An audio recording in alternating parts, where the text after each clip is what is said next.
வணக்கம். இது தமிழ் டயலாக் 2.0. இன்னைக்கு எபிசோட்ல நடக்க போற ஒரு சம்பவத்த கேள்விப்பட்டோம். அத தான் இந்த வீடியோல பேசலாம் அப்படின்னு நெனைக்கிறேன்.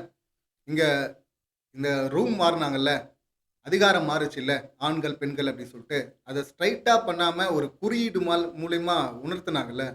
கிரியேட்டிவ் டீம் எதுக்கு யோசிக்கிறாங்களோ இல்லையோ, இதுக்கு நல்லா யோசிக்கிறாங்க. பயங்கரமா யோசிக்கிறாங்க. அப்ப குட்டி யானை அனுப்பியிருந்தாங்க. அத பார்த்ததும் பெண்கள் டீம் தான் கெஸ் பண்ணாங்க. ஆண்கள் டீம்ல யாரும் அத கெஸ் பண்ண முடியல.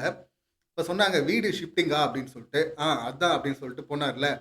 இப்ப இந்த வாரம் பார்த்தீங்கன்னா, அந்த கோட அழிக்க போறாங்க. நடுவுல போட்ட கோடு. இனிமே பார்த்தீங்கன்னா, இந்த டீம், அந்த டீம் கிடையாது. இண்டிவிஜுவல் பிளே அப்படின்னு சொல்லிட்டு சொல்லியிருக்கிறாங்க. அதான் நடக்க போகுது அப்படின்னு நினைக்கிறேன். இப்ப அத பத்தி அ டைரக்ட்டா சொல்ல மாட்டாங்கல்ல. அதையும் ஒரு குறியீடா தானே சொல்லுவாங்க.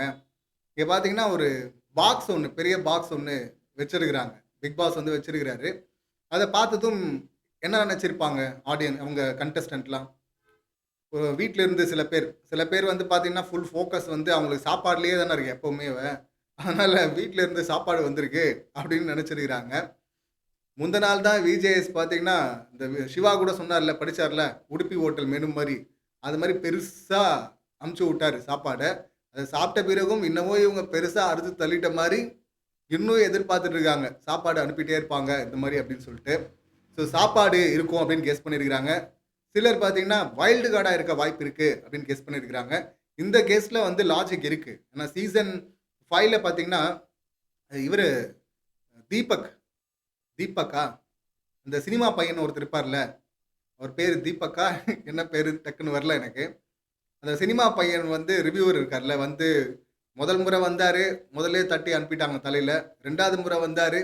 இவன் வந்தாலே பிரியங்காவ நெகட்டிவா மாத்திடுறான் அப்படின்னு சொல்லிட்டு 2வது முறை அபிஷேக் சாரி தீபக்ன்ட்டேன். அபிஷேக் தலையில தட்டி அனுப்புனாங்கல்ல. அப்ப 2வது முறை வைல்டு கார்டா அனுப்பும்போது, இந்த மாரி ஒரு பாக்ஸ்ல தான் ஒரு அந்த ஆக்டிவிட்டி ஏரியால பார்த்தீங்கன்னா, நெறைய பாக்ஸ் வச்சு, அதுல ஒரு பாக்ஸுக்குள்ள ஒளிஞ்சிருந்து தான் இவரு வெளிய வந்தாரு. ஸோ, அதனால ஆள் உட்கார்ந்து மறைஞ்சு உட்கார்ற அளவுக்கு ஒரு பெரிய பாக்ஸ் தான் வச்சிருக்கிறாங்க. ஸோ, அப்ப கண்டிப்பா இது வைல்டு கார்டா தான் இருக்கும் அப்படின்னு சொல்லிட்டு சில பேர் கெஸ் பண்ணியிருக்கிறாங்க. அது ஒரு லாஜிக் இருக்கு. ஸோ, வைல்டு கார்டான்னு பார்த்துட்டு எதிர்பார்த்துட்டு இருந்தவங்களுக்கு கடைசியில பார்த்தீங்கன்னா, அங்க ஒரு இன்ஃபர்மேஷன் தான் குடுத்திருக்கிறாரு பிக் பாஸ். என்ன இன்ஃபர்மேஷன் அப்டின்னா, சிங்கம் ஆல்வேஸ் சிங்கிள். சிங்கம் சிங்கிளா தான் இருக்கும் அப்டிங்கிற மாரியான ஒரு இன்ஃபர்மேஷன். எனக்கு இந்த டயலாக் கேட்டதும் பார்த்தீங்கன்னா, சிரிப்பு வந்துருச்சு. இந்த மாரி நடந்திருக்கு அப்டின்னு சொல்லும்போதே, அத கேட்கும்போதே எனக்கு சிரிப்பு வந்துருச்சு. காரணம், போன சீசன்ல நம்ம அக்கா இருக்கிறாங்கல்ல, வனிதா அக்கா, டியூஷன் டீச்சரு. இந்த அக்காவை இப்ப பிக் பாஸ் ட்ரோல் பண்றாரோ அப்டின்னு கூட எனக்கு தோணுது. ஏன்னா போன சீசன்ல இந்த அவங்க ஜோவிகா இருக்கிறாங்கல்ல, அவங்க பொண்ணு. அந்த ஜோவிகா பார்த்தீங்கன்னா, புல்லி கேங்ல தான் இருந்தாங்க. ஆக்டிவ் மெம்பர் அவங்க புல்லி கேங்ல. அப்போ புல்லி கேங்க்கு எதிரா இங்க மக்கள் திரும்புனாங்க அப்படின்னதும் பார்த்தீங்கன்னா, அக்கா ஒரு சீக்ரெட் மெசேஜ உள்ள அனுப்பிச்சு விட்டாங்க. அதாவது ஒரு டீ ஷர்ட்ல பார்த்தீங்கன்னா, சிங்கம் ஆல்வேஸ் சிங்கிள் அப்படின்னு சொல்லிட்டு. அத பார்த்ததுமே எல்லாருக்குமே தெரிஞ்சு போச்சு. இது கோட் வேர்டு அப்படின்னு சொல்லிட்டு. அங்க விசித்ரா இருந்தாங்கல்ல, அவங்க ஓப்பனாவே உடைச்சுட்டாங்க. ஓஹோ! கோட் வேர்டா? அம்மா அனுப்பியிருக்கிறாங்களா? அப்படின்னு சொல்லிட்டு. அதுக்கப்புறம் அவங்க ஒண்ணு பண்ணாங்க பாருங்க. பயங்கர ஃபயரா ஒண்ணு பண்ணாங்க, ஜோவிகா. என்னன்னா, அந்த கூட்டத்துல மூழ்கிட்டு இருந்தா தானே அந்த கூட்டத்துல போய் சேர வேண்டியிருக்கு. அவங்கள அவாய்ட் பண்ணவும் முடில. அப்ப என்ன பண்ணலாம்? "போடா கைப்புள்ள, உட்றா வண்டிய" அப்படின்னு சொல்லிட்டு நேரா பெட்டுக்கு வண்டிய விட்டு தூங்க ஆரம்பிச்சுட்டாங்க. அதுக்கப்புறம் பார்த்தீங்கன்னா, ஆல்வேஸ் ஸ்லீப்பிங் மோடு போயிடுச்சு அந்த சிங்கம். ஸோ போனதுனால தான் பார்த்தீங்கன்னா, வெளிய வந்துட்டாங்க. இல்லனாலும் வந்திருப்பாங்க. ஏன்னா வெறுப்பு சம்பாரிச்சு வச்சிருந்தாங்கல்ல. ஸோ ஃபுல்லா ஸ்லீப்பிங் மோட் போனாங்கல்ல. இப்ப அந்த மாரி தான். இந்த மாரி ஒரு டேக்க குடுத்துருக்காங்க. டேக்க பார்த்தும் நெறைய பேரால அது புரிஞ்சுக்க முடியல. ஏன்னா டவுட் இருக்கும்ல. என்ன சொல்ல வராங்க அப்படின்னு சொல்லிட்டு குழம்பியிருக்கிறாங்க. குழம்பி இருக்கும்போது இந்த கோடு நடுவுல ஒண்ணு இருந்ததுல்ல, அதையே மறந்திருக்கிறாங்க நெறைய பேர். அத எடுத்ததே கவனிக்காம அப்புறமா பிக் பாஸ் சொல்லி தான் அத பார்த்திருக்கிறாங்க. இப்ப சிங்கம் ஆல்வேஸ் சிங்கிள் இல்ல சிங்கம் சிங்கிளா தான் இருக்கும் அப்படின்னு சொல்றது மூலியமா இந்த கோடு அழிக்கப்பட்டு விட்டது. 2 டீம்லாம் கிடையாது. இனிமே இண்டிவிஜுவல் பிளே தான். இனிமே கூட்டம் சேரணும்னா நீங்களா போய் இனம் இனத்தோட சேருன்ற மாரி சேர்ந்துங்க. யார் வேணா எப்படி வேணா பண்ணீங்க. ஆனா இனிமே எங்களால தான் கேம் ஸ்பாயில் ஆவுது அப்படிங்கிற அந்த பேச்சு எங்களுக்கு வேணாப்பா அப்படிங்கிற மாரி தான் இந்த கோட்ட அழிச்சு விட்டுருக்கிறாங்க. எனக்கு என்னன்னா ஹிண்ட் எல்லாம் நல்லா இருக்கு.